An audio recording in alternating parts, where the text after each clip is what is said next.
पाकुड़ में नहीं दी गई रामनवमी जुलूस की अनुमति। बाबूलाल मरांडी और चंपई सोरेन भड़के। भाजपा के प्रदेश अध्यक्ष और नेता प्रतिपक्ष बाबूलाल मरांडी ने पाकुड़ में रामनवमी जुलूस नहीं निकालने के प्रशासनिक आदेश पर आपत्ति जताई है। उन्होंने कहा कि आयोजन 6 अप्रैल को पाकुड़ के ग्रामीण क्षेत्रों के विभिन्न गांवों की भागीदारी के साथ प्रस्तावित था। अनुमति नहीं मिलने पर बाबूलाल मरांडी ने सरकार की नीयत पर सवाल उठाए।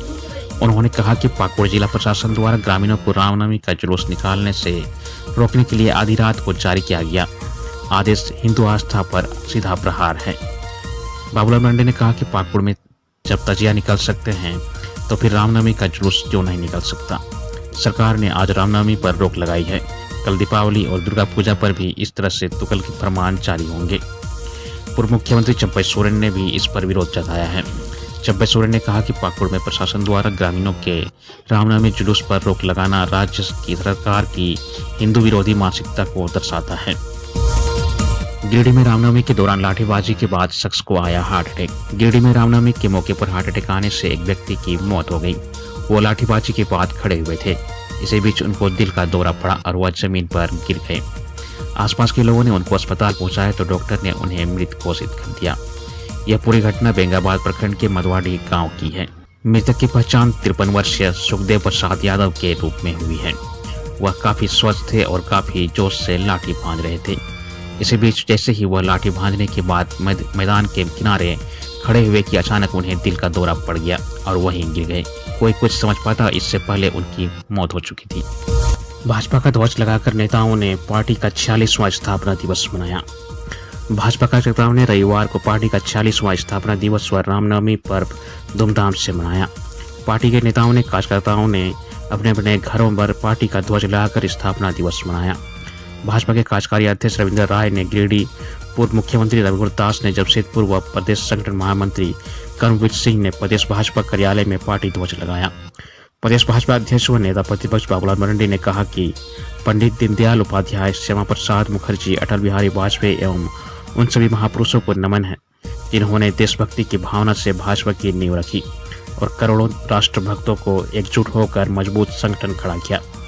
अंत्योदय के संकल्प के साथ पार्टी ने अनेक कल्याणकारी योजनाएं शुरू की और उन्हें जमीन तक पहुंचाया।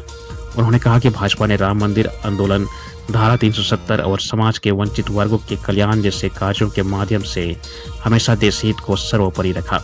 आज प्रधानमंत्री नरेंद्र मोदी के नेतृत्व में विकसित भारत के संकल्प को साकार करने के लिए भाजपा का हर कार्यकर्ता देश को निरंतर समृद्धि की शिखर तक पहुंचाने के लिए प्रतिबद्ध है। राजधानी में पहली बार रामनवमी में मात्र 3 घंटे ही कटी बिजली। राजधानी में इस बार रामनवमी पर बिजली की डिमांड रिकॉर्ड स्तर पर पहुंच गई। यानी कि इस बार रामनवमी पर बिजली सब स्टेशनों में मोहल्लों को ज्यादा बिजली मिली। जेबीएनएल ने हाईकोर्ट के निर्देश के बाद बेहतर बिजली आपूर्ति को लेकर विशेष प्रबंध पहले से ही कर रखा था। इसका नतीजा यह रहा कि जहां पहले रामनवमी के दिन 10 से 11 घंटे तक बिजली कटती थी, वहीं इस बार शहरी इलाकों में 4 से 5 घंटे जबकि ग्रामीण इलाकों में 5 से 7 घंटों तक ही बिजली काटी गई।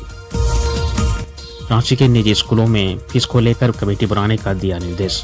रांची के उपायुक्त ने फीस कमेटी के गठन को लेकर निजी स्कूलों के प्राचार्य को पत्र लिखा है। उपायुक्त ने प्राचार्यों को विद्यालय स्तर पर फीस कमेटी एवं अभिभावक शिक्षक संघ का गठन करने के लिए कहा गया है। विद्यालय प्रबंधन द्वारा मनोनीत प्रतिनिधि फीस कमेटी के अध्यक्ष होंगे। कमेटी में स्कूल के प्राचार्य, विद्यालय प्रबंधन द्वारा मनोनीत 3 शिक्षक और अभिभावक शिक्षक संघ द्वारा नामित 4 अभिभावक सदस्य होंगे।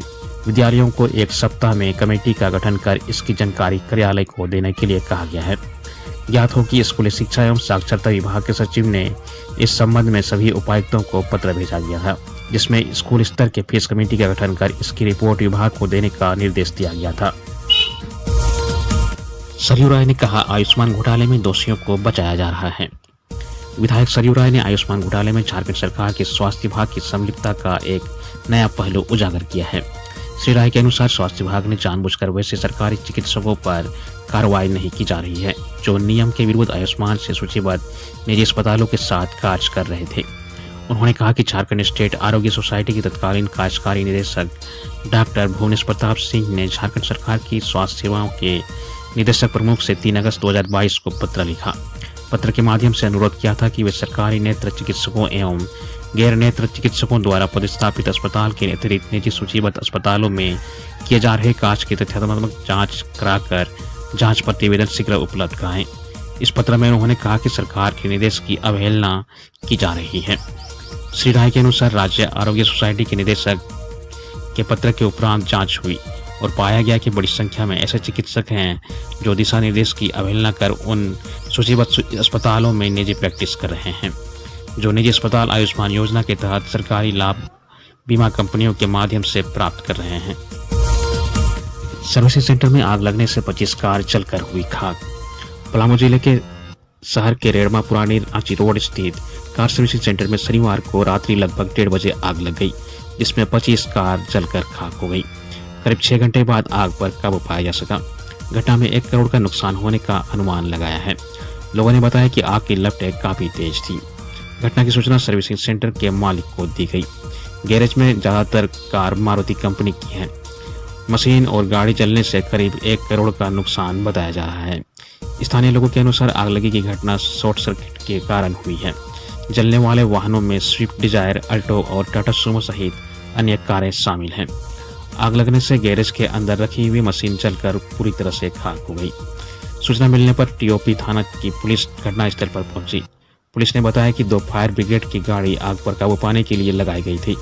इस संबंध में फायर ब्रिगेड के प्रभारी उत्तम कुमार मेहता ने बताया कि रात्रि के 2 बजे आग लगने की सूचना मिली थी। इसके बाद दमकल के 2 वाहन भेजे गए थे। आग पर काबू पाने में करीब 2 घंटे का समय लगा। मादक पदार्थों की तस्करी को लेकर केंद्र गंभीर। केंद्रीय गृह सचिव 8 अप्रैल को झारखंड के दौरे पर आ सकते हैं। वह झारखंड आने के बाद रांची में अफसरों के साथ बैठक करेंगे।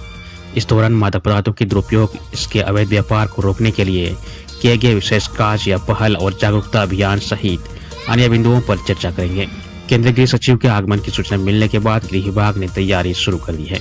इसके लिए गृह विभाग की ओर से सभी जिलों के उपायुक्त और एसपी को पत्र लिखा गया है।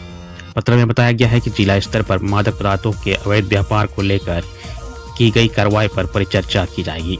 राज्य के 8 जिलों में अफीम की खेती के लिए चर्चित इन 8 जिलों में चतरा, खूंटी, लातेहार, रांची, पलामू, चाईबासा, सरायकेला और हजारीबाग शामिल हैं। वर्ष 2024-25 में फरवरी तक पुलिस उक्त जिलों में अभियान चलाकर 20,000 से अधिक एकड़ में अफीम की खेती को नष्ट कर चुकी है। 4.5 किलो गांजा के साथ सप्लायर व बेचने वाले 3 गिरफ्तार।